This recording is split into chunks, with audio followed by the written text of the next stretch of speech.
بسم اللہ الرحمن الرحیم، السلام علیکم، ویلکم ٹو مائی چینل دعوت اسلام۔ میں ہوں آپ کا دوست شفقت علی آفیشل۔ امید کرتا ہوں کہ آپ سب لوگ ایمان کے اعلیٰ درجے پہ ہوں گے۔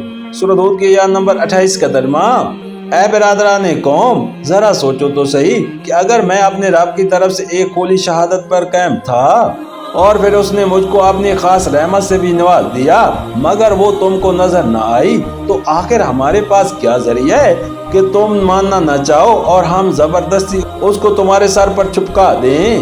سورۃ ہود آیت نمبر 34۔ یہ وہی بات ہے جو ابھی پچھلے رکوع میں محمد صلی اللہ علیہ وسلم سے کلوائی جا چکی ہے کہ پہلے میں خود آفاق و نفس میں خدا کی نشانیاں دیکھ کر توحید کی حقیقت تک پہنچ چکا تھا، پھر خدا نے اپنی رحمت خاص یعنی وحی سے مجھے نوازا اور ان حقیقتوں کا براہ راست علم مجھے بخش دیا جس پر میرا دل پہلے سے گواہی دے رہا تھا۔ اس سے یہ بھی معلوم ہوا کہ تمام پیغمبر نبوت سے قبل اپنے غور و فکر سے ایمان بالغیب حاصل کر چکے ہوتے تھے، پھر اللہ تعالیٰ ان کو منصب نبوت عطا کرتے وقت ایمان بالشہادت عطا کرتا تھا۔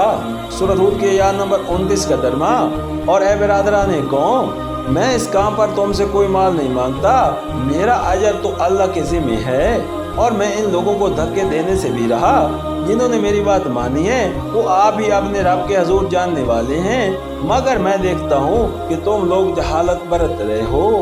سورۃ ہود آیت نمبر 35۔ یعنی میں ایک بے غرض ناسا ہوں، اپنے کسی فائدے کے لیے نہیں بلکہ تمہارے ہی بھلے کے لیے یہ ساری مشقتیں اور تکلیفیں برداشت کر رہا ہوں۔ تم کسی ایسے ذاتی مفاد کی نشاندہی نہیں کر سکتے جو اس امر حق کی دعوت دینے میں اور اس کے لیے جان توڑ محنتیں کرنے اور مصیبتیں جھیلنے میں میرے پیش نظر ہو۔ ملاحظہ ہو سورۃ المومنون حاشیہ نمبر 70، سورۃ یاسین حاشیہ نمبر 17، سورۃ الشورى حاشیہ نمبر 41، سورۃ ہود حاشیہ نمبر 36۔ یعنی ان کی قدر و قیمت جو کچھ بھی ہے وہ ان کے رب کو معلوم ہے اور وہ اسی کے حضور جا کر وہ کھلے گی۔